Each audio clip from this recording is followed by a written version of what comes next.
जब तुमसे कोई क्रोध करे तो क्षमा कर दो, जब बैर करे तो तुम उसे नमस्कार करो, जब बुराई करे तो तुम उसकी भलाई करो, तो नाम भगवान तुम्हारे हृदय में अपने आप चलने लगेंगे। पकड़ो। जब नाम चलने लगता है तो उपासक का स्वभाव कैसा हो जाता है? वो अपने को सबसे छोटा समझने लगता है, उसमें कभी अभिमान की वृत्ति नहीं आती, वो किसी के दोष कभी न देखता है, न वर्णन करता है, न सुनता है, ना किसी से घृणा करता है। उसका स्वभाव बहुत कम बोलने का हो जाता है। वो सदैव बोलेगा तो मीठे वचन बोलता है। वो सबकी सेवा करने का स्वभाव रखता है, किसी से सेवा नहीं करवाता। वो विवाह, उत्सव, जन समूह, इनसे बचने की कोशिश करता है। जहां विवाह का उत्सव है, चाहे गृहस्थी हो, नाम जापक हो, गले में माला है, कंठी है, वहां पा रहे हो जहां अपवित्रता का ही साम्राज्य है। आप क्या समझते हो? चिकने चुपड़े सब रखे हैं दूर से, लेकिन घोर अपवित्रता। बहुत संभल के जबान को। कोई भारी उत्सव है सांसारिक जन समूह वाला नहीं, पूर्ण भगवत पवित्र जीवन।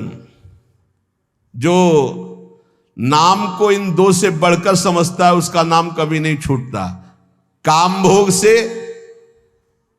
और धन से, दो से बढ़ करके जो नाम को आदर देता है, उसका नाम कभी नहीं छूटता। नाम कहां छूटता है? काम वासना और धन वासना में जिसकी वृत्ति है, वो नाम निरंतर नहीं चला सकता। नाम जपने के बीच में एक खाई है, निरंतर उधर नाम जप होने लगेगा। दो खाइयां पार कर लो, काम भोग की और धन के चाह की, तो उधर नाम जप निरंतर होने लगेगा। नाम अविनाशी है, जीव अविनाशी है, पर बीच में धाराएं हैं विनाशी। कंचन, कामिनी, कीर्ति, इनको पार कर लो, निरंतर नाम जप करो। इनके पार करने के लिए तीन बातें चाहिए। कंचन, कामनी, कीर्ति को पार करने के लिए सद्गुरु की सेवा, मैं शरीर नहीं हूं ऐसा चिंतन, और हर कर्म शास्त्र सम्मत, तो कंचन, कामनी, कीर्ति तीनों से पार हो जाओगे। सद्गुरु की सेवा, मैं शरीर नहीं हूं ऐसा आत्मचिंतन, और जितने कर्म है वो सब शास्त्र के अनुकूल, तो माया से पार हो गए। तीन खाइयां। जब नाम जब शुरू होगा तो ये विघ्न आएंगे, इनसे बच जाना। लोक में मान, प्रतिष्ठा, यश और उसका भोग भोगना। लोक में मान, प्रतिष्ठा, यश है, उसका भोग नहीं भोग रहे हो, कुछ नहीं बिगाड़ पाएगी। अगर भोग भोग रहे, भोग भोग ले, छाती ठंडी होना। नाम हो रहा है, प्रणाम हो रहा है, नमस्कार, हृदय शीतल हो रहा है, तो आप चैन से अभी शीतल कर ले, आगे चल के बहुत आग गिरेगी। मान प्रतिष्ठा का भोग करने वाला निरंतर नाम जप नहीं कर सकता, उसे भ्रष्ट होना पड़ेगा। धन लाभ के लिए विचारवान रहना, नाम जप करते हुए भोगों में सुख बुद्धि होना, ये भोग मिल जाए, ये भोग मिल जाए। नाम जप करते हुए जो मैं इच्छा करूं वही मिल जाए, वो मिल जाता है। ये कभी निरंतर नाम जप होने नहीं देंगे, सफल नहीं होने देंगे। फिर एक लोक में मान प्रतिष्ठा होना, उसका भोग। धन लाभ के लिए विचारवान रहना, चिंतन करना कैसे धन मिले, जो मैं चाहूं वो मिल जाए, वो मिल गया। ये तुम्हारे भजन को छीण कर देंगे, भजन नहीं होने देंगे। इसलिए उपासक सावधान होकर जो सुने, उसे मन में गुने, आचरण में उतारे। केवल तुम हो, तुम परमार्थ में, और सब तुम्हारे विरोधी हैं, मान लो। पूज्यपाद शिवड़िया बाबा, ऐ साधक तू अकेला है, पूरा विश्व तेरे खिलाफ है। कैसे? महाराज जी, अब आप ही तो हमारे जीवन हो। अब गया मन, हुआ ना चिंतन, तो ले गया ना तुम्हारा चिंतन। ये कोई गाली दे के, कोई मान करके, कोई भगवान बना करके, कोई धूर्त कह के, किसी भी तरह से तुम्हारे चित्त को खींचने ना पावे।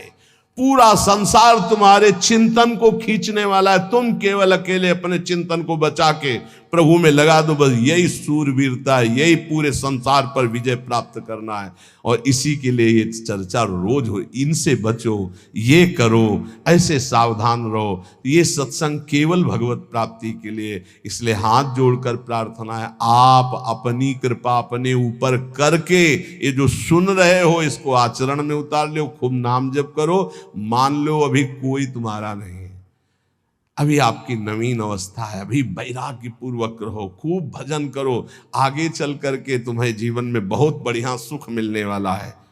ऐसा आनंद में सुख जो किसी के संग की जरूरत नहीं पड़ेगी। और आज तुम ऐसे कमजोर बन जाओगे तो कल बहुत रोने वाले हो, कोई तुम्हारे आंसू पोंछने वाला नहीं। यहाँ जो आंसू पोंछने के लिए आता है ना, वो ऐसा और एक दर्द पैदा करता है कि और चिल्ला के रो, कोई आंसू पोंछने वाला नहीं। संसार में अगर तुम्हारे कोई आंसू पूछे तो बचना, वो पूछेगा कम, ऐसी व्यवस्था और कर देगा कि तुम अभी तो धीरे से रो रहे फिर और रोगे। ये संसार है। अगर आंसू पोंछने के लिए आए तो केवल प्रियालाल आवे तो विश्वास करना, अन्यथा तब तक अपने आंसुओं को पोंछने मत देना किसी को। हमारी बात समझ लेना। कोई बहुत प्यार दुलार दिला रहा है, बहुत बचो, है उसकी दृष्टि में कुछ तुम्हारे पास जिसके लिए वो तुम्हारे आंसू पोंछ रहा है। तुम्हारे आंसू नहीं पोंछ रहा है, वो अपनी कोई न कोई वासना, कोई न कोई इच्छा, कोई न कुछ देख रहा है तुम में, इसीलिए। और जिस दिन तुम केवल प्रियालाल का इंतजार, जिसने बांधा है वही छोड़ेगा, जिसने रुलाया है वही आके पुचकारेगा। हमको इंतजार उनका करना है, तब तक रोना बंद नहीं करना है। बिन रोए किन पाइया प्रेम प्यारा मीत, एकांत में बैठ के रो, लाख समझाते हैं। अपने लिए दुनिया रो रही, बड़े बड़े मोटे आंसू गिरते हैं, तब लालच लगता है ये आंसू तो श्री जी के लिए। श्री जी की चर्चा में कभी नहीं रोना। कितने को ऐसे देखा है, श्री जी की बात पर श्री जी के लिए कभी नहीं रोना, और अपनी जरा सी बात पर तो इतने बढ़िया आंसू गिरते हैं, मोटे मोटे आंसू गिर। अपनी प्रतिकूलता अपनी अनुकूलता के लिए रोना आता है। ए भाई, ये संसारिक लक्षण है। भक्त के कभी आंसू भगवान के सिवा कहीं और गिर नहीं सकते, ये पहचान है। काट डालो तो भी आंसू नहीं आएंगे, वो उसके आंसू सिर्फ बिके हैं भगवान के लिए। अगर उसके आंसू ढलकेंगे निकलेंगे तो केवल प्रियालाल के लिए। तो ऐसे बनो, प्रियालाल के लिए रो, संसार में कोई आपका नहीं है। ये हमारी बातें आपको लगेंगी कि हमारे तो बहुत है प्यार करने वाले, तो धिक्कार है भी तुम्हारी बुद्धि तुम्हें धोखा दे रही। जिस समय पवित्र बुद्धि होगी उस समय देखोगे एक हरि के सिवा कोई प्यार करने वाला नहीं। इसलिए हमारी प्रार्थना मान लो, ये 4 दिन की चांदनी है जो सभा लगी है, ये स्टेशन है। अपनी अपनी गाड़ी आई, छूट जाएगी, निकल जाओगे। तुम भी टिकट लेके बस ऐसे बैठे रहो कि मुझे बातचीत करते हुए समय व्यतीत करना है। किसकी बातचीत? प्रिया प्रीतम की। जाना हमें श्री जी के पास है। पता नहीं आप लोग ठान क्यों नहीं रहे कि मुझे जाना है श्री जी के पास। तैयारी है प्रिया प्रीतम के पास जाने की? तैयारी कर लो। हम कह रहे हैं तैयारी कर लो, एकदम गाड़ी आएगी एकदम। और ये इतनी रफ्तार की गाड़ी है कि सेकंड भर इंतजार नहीं होता कि दस्तखत कर दो। इसमें छूट नहीं है कि दस्तखत कर दो, लड़कवा दौड़ के आ जा ले दस्तखत करवा ले, ऐसे नहीं है। गाड़ी आई तो बस निकलो। और ये पहले से चयन कर लो, पहले से पता लगा लो, पहले से तैयारी कर लो कि तुम टिकट कहां के लिए हो। कहीं की टिकट है नहीं है तो फिर जो टिकट मिलती है वो नरक की फ्री मिलती है, तत्काल वाली। पहले से ये बुक कराई जाती है, निकुंज जाना है कि बैकुंठ जाना है, पहले से बुक होती है। और यहां सब निश्चिंत हैं।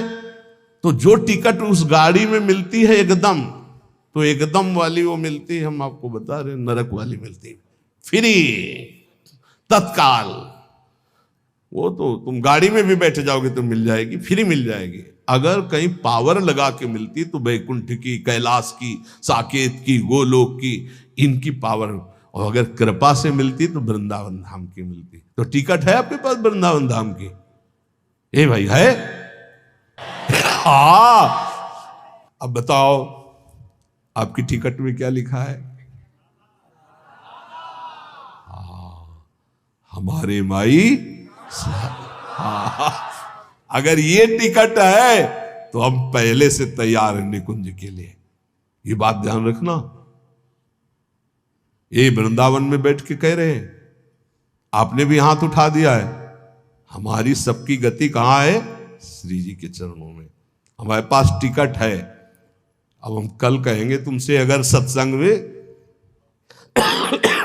ये दोष है तो नरक जाओगे। तो आपको पहले टिकट देख ली अपनी, आप मत मान लो हमारी बात, है ना टिकट। अब हम कल परसों सत्संग में कहेंगे